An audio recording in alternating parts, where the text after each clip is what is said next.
SIR का और चुनाव आयोग का इतना ज्यादा दुष्प्रभाव पड़ रहा है कि तमाम कई बीएलओ की आत्महत्या हो चुकी है।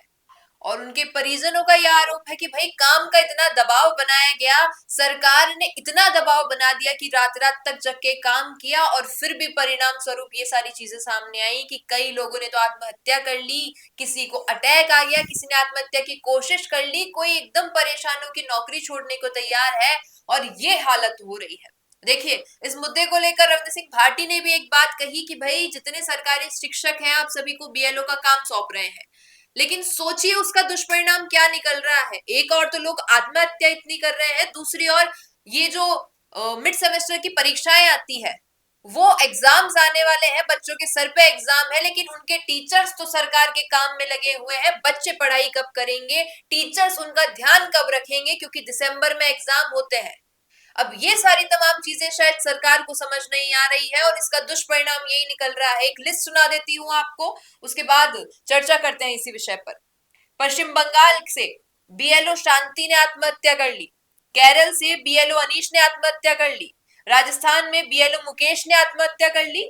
और अभी हाल ही में सवाई माधोपुर में एक बीएलओ जिसका नाम हरिओम बैरवा है, उसको हार्ट अटैक आया है और परिजनों का कहना है कि रात रात तक परेशान किया जा रहा था। इसका दुष्परिणाम है ये। तमिलनाडु में आंगनबाड़ी सेविका ने आत्महत्या करने की कोशिश कर ली और पश्चिम बंगाल में एक और बीएलओ नमिता की भी मौत हुई है। अब इतने केसेस हैं, ये तो हमारे सामने अभी तक के होंगे, कई हो सकता है पूरे राष्ट्र में इतना सब कुछ हो रहा है, कुछ खबरें नहीं आ रही हो हम तक। लेकिन सोचने वाली बात है, कई नेता भी विरोध कर रहे हैं क्योंकि सरकार और विपक्ष तो एक दूसरे की टांग खींचने में लगा हुआ है, लेकिन इससे जो हो रहा है वास्तविक रूप में वो किसी को दिखाई नहीं दे रहा है। सोनिया, आप क्या कहेंगी इस पर? देखिए, अगर सरकार के अनुसार देखा जाए, अब सरकार पर पहले तो इतना लगा कि एसआईआर क्यों, एसआईआर क्यों, हालांकि एसआईआर करवाया जाना चाहिए।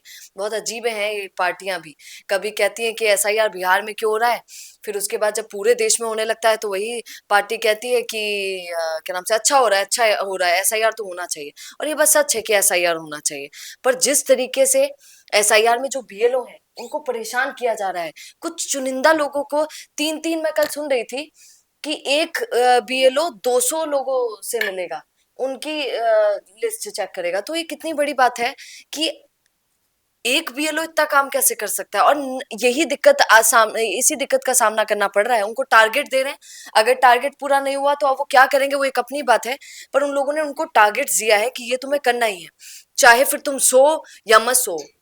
अब कितनी जगह बीएलओ को रातों को नींद नहीं आ रही है क्योंकि सोने दिया ही नहीं जा रहा है, आपको रात भर काम करने के लिए बोल दिया है। अभी अंकिता से आपने सुना कि कितने लोग अटैक से मरे हैं, वो साइलेंट अटैक आ गया है या ऐसा कुछ हुआ है। उसका सबसे बड़ा कारण यही है कि वो रेस्ट नहीं कर रहे हैं और कॉन्टिन्यूअसली काम कर रहे हैं। तो बीएलओ वाला मुद्दा बहुत बड़ा है और अभी अगर विपक्ष भी इस पर आवाज उठा रहा है तो पुरजोर तरीके से उठानी चाहिए, इतने जोर से उठानी चाहिए कि ये जो इन्होंने सोचा है, जो प्री प्लान बनाया है, उसमें पहले से ये लोग आ, संभल जाएं। क्योंकि अगर नहीं संभलेंगे तो ये जो बीएलओ के अभी अंकिता ने 6-7 लोग बताए हैं, पता नहीं कितने लोग सुसाइड के लिए और बढ़ जाएंगे, जो नहीं बढ़ना चाहिए। बिल्कुल। तो और सोनिया, जैसा आपने कहा 6-7 लोग तो हमारी नजर में है, और हो सकता है कई और कई लोग इस एसआईआर के इस फॉर्मूला, हालांकि समझ आता है कि भाई सरकार सोच रही है कि डबल वोटिंग ना हो, कोई किसी प्रकार की ऐसी गलत हरकत ना हो इलेक्शंस में, क्योंकि बहुत ही लोकतंत्र वाला हमारा अगर देश है तो ऐसा व्यक्ति अगर हमें चुनना है जो हमारी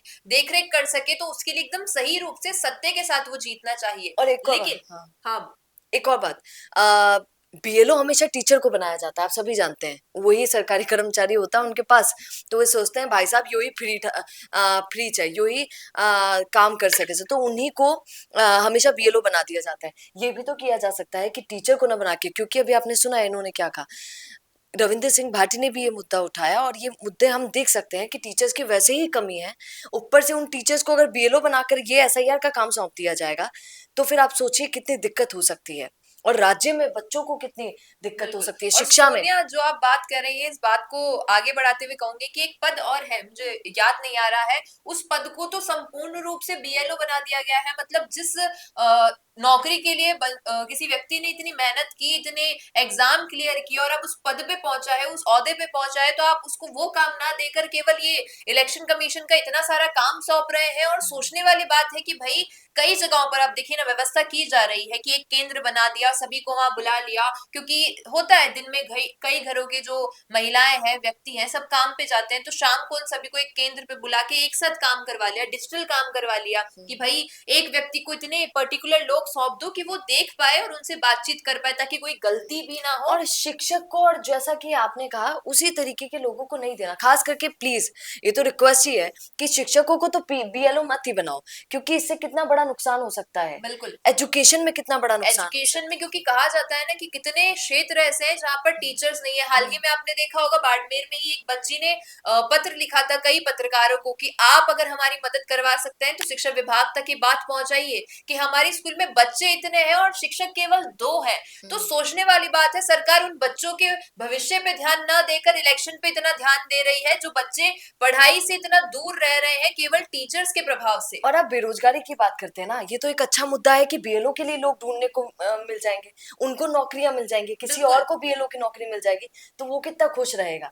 बल्कि आप सरकारी ही नौकरी वाले व्यक्ति को ये काम और दे रहे हैं कि भाई तू ये भी कर और तू ये भी कर, इससे बढ़िया किसी और को व्यक्ति को दीजिए जो बेरोजगार है। बिल्कुल। अब आपसे पूछते हैं यही सवाल जो मुद्दा रविंद्र सिंह भाटी ने उठाया है, जो मुद्दा सभी के मन में आ रहा है कि जो प्रभाव बनाया जा रहा है बीएलओ पर इस निरीक्षण और इस सर्वे के लिए, कितने हद तक सही है, क्योंकि आत्महत्याएं दिन ब दिन बढ़ रही है इस रीजन की वजह से, और अटैक भी धीरे धीरे बढ़ रहे हैं क्योंकि तनाव बहुत ज्यादा है। और परिजनों की तो यही कंप्लेंट है कि भाई सरकार इतना ज्यादा प्रेशर बना रही है कि लोग बहुत एकदम असक्षम हो चुके हैं अब इस प्रोसेस को लेके। क्या कहना है इस पर, बताइएगा कमेंट में। बिजनेस अच्छा हो सकता है, लेकिन अगर नाम नहीं दिखा तो पहचान कैसे बनेगी? अब टेंशन छोड़िए, द फैक्ट इंडिया आपके बिजनेस को देगा वो पहचान जो पूरे राजस्थान में हर किसी तक पहुंचे। न्यूज चैनल पर विज्ञापन, पॉडकास्ट और प्रमोशन के जरिए आप सीधे 5 लाख सब्सक्राइबर और 10 करोड़ से ज्यादा व्यूज तक अपनी पहुंच बना सकते हैं। तो देर किस बात की, आज ही द फैक्ट इंडिया से जुड़िए और अपने बिजनेस को बनाइए हर घर का नाम।